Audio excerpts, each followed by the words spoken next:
Assalamualaikum. Salam Ramadan hari ke-28.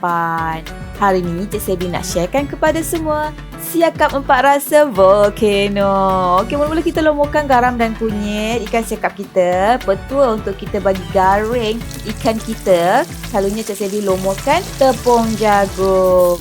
Sudah dah siap, kita angkat dan Cik Sebi tumiskan bahan-bahan tumis. Bawang merah, bawang putih, halia dan juga serai. Dan dekat sini Cik Sebi menggunakan 1 sudu besar sambal sebi volcano kita.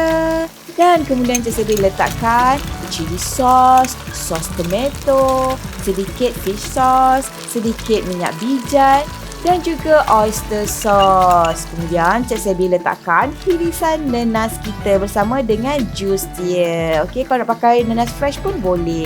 Dan akhir sekali Cik Sebi letakkan daun limau purut. Jangan lupa buang batang tengah daun limau purut tu kalau tidak pahit masakan kita. Nampak tu juicy tak? Okey kan? Last sekali Cik Sebi letakkan tomato dan juga daun bawang sebagai hiasan. Selamat mencuba dan selamat berbuka puasa.